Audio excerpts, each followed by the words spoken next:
خوش آمدید به برنامه خبری تلویزیون آسیای مرکزی. سرخط مهمترین خبرهای امروز.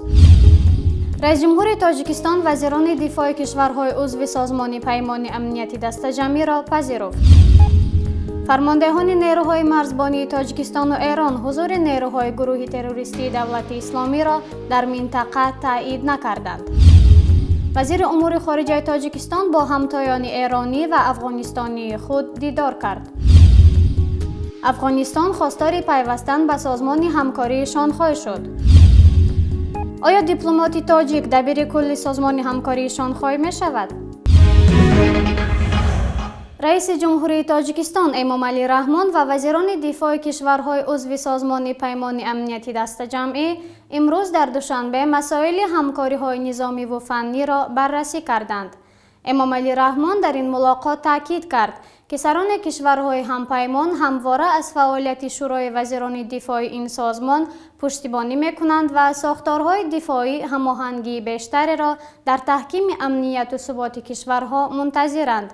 در این ملاقات افزای منطقه و جهان افزایش تهدیدها از جانب گروه‌های تروریستی و افراطگرایی، فراملی و چاره‌های پیشگیری از تهدید و خطرها در منطقه جنوبی سازمان پیمان امنیتی دست جمعی بررسی شدند.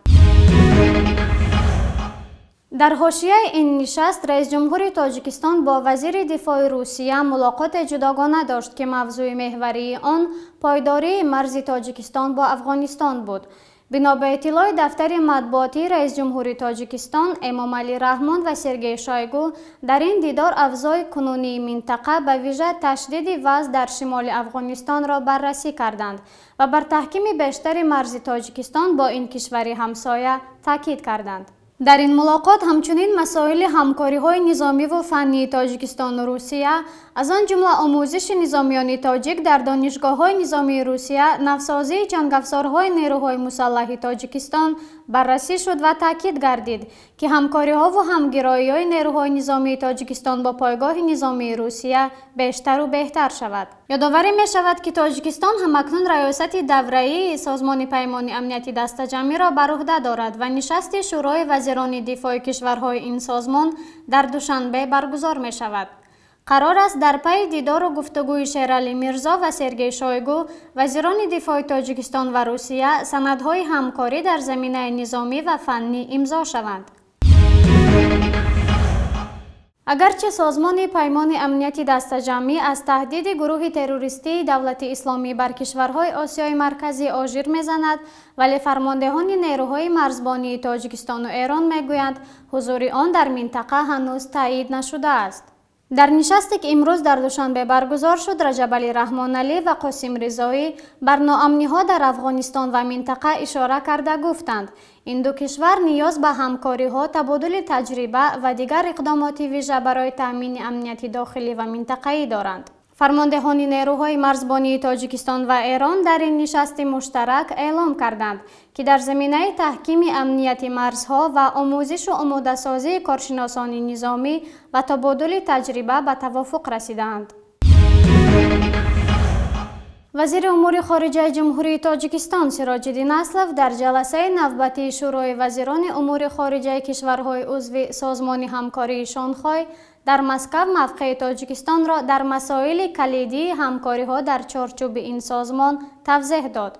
از جمله پیشنهاد کرد که این سازمان برای برقراری صلح در افغانستان چاره‌جویی کند. وزیر امور خارجه تاجیکستان تاکید کرد که روند مصالحه ملی در آن کشور باید زیر نظر دولت افغانستان و با همکاری سازمان ملل متحد جریان بگیرد.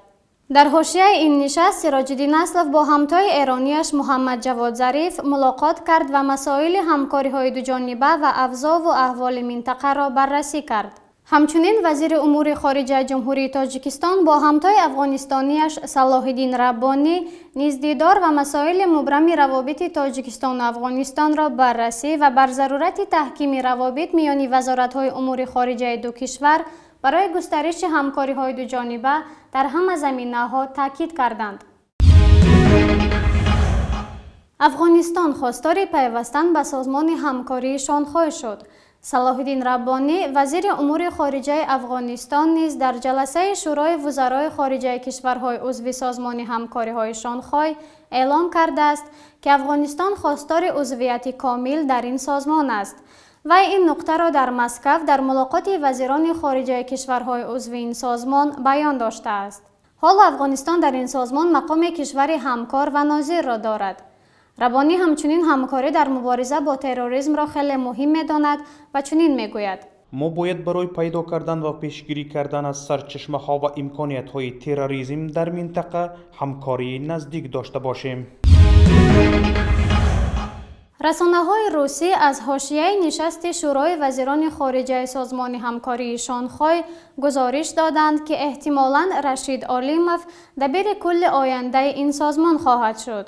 رسانه‌ها با استناد به منابعشان میگویند این موضوع در نشست وزیران امور خارجه کشورهای عضو سازمان همکاری‌های شانگهای بررسی شده و در صورت تایید نامزدی علیموف او ماه ینوری سال 2016 جایگزین دمیتری میزینتسف خواهد شد. میزینتسف نماینده روسیه است که از سال 2012 به این سو دبیر کل سازمان همکاری‌های شانگهای می باشد. رشید علیموف 10 سال با سفیر تاجیکستان در چین است. از این پیش او نماینده دائمی تاجیکستان در سازمان ملل متحد بود.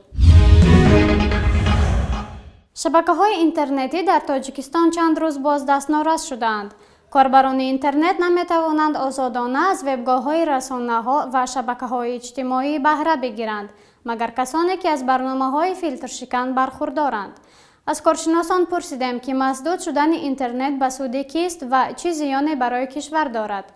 همشون رسما محکمند به اون راه‌های مقرری که دیگر رو به همین شبکه دسترسی دوران شهروندان تاجیکستان مجبور میشن که راه دیگر رو جستجو کنند. یعنی این روزهای تکنیکی شبکه اینترنتی خیلی وسیع‌تر از آن هستند که یک دولتی یا یک ساختار در نهاد شده تواند مجبور میشن که یا در مجموع شبکه اینترنت رو محکم کنند، در علیحدگی شبکه اجتماعی رو محکم کرده نمیشود. راه وسطه ها یک میشن که به این شبکه ها دسترسی پیدا کنیم. این یک پایمال کنی حقوق استفاده برنده اینترنت می باشد، زیرا مزاج اینترنت آنها پرداخت کردن مزد استفاده برای اینترنت را، لیکن امروز به نظر می رسد که تمام پروایدرهای اینترنتی آنها اساساً خدمات سپارش های غیر قانونی، خدمات علاقه را به اجرا رسانده.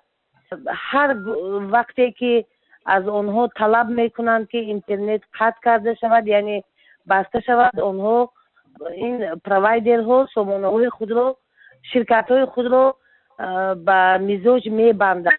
یعنی در فکری مثلا خدمت رسانی مزاج نیستند و امروز تجربه نشان داده ایستاده است که چرا اینترنت پروایدر های تاجیکستان برای غیر قانونی دادن دستور یا سپارش از جانب خدمات علاقه مثلا شکایت نمیبرند، یا حالا من هیچ یگان مراتبه ندیدم که آنها به دادگاه گویم شکایت برده باشند، گرچنده ما منطقاً میدانیم که این به ضرری آنها میباشد، یعنی آنها زیان مادی میبینند.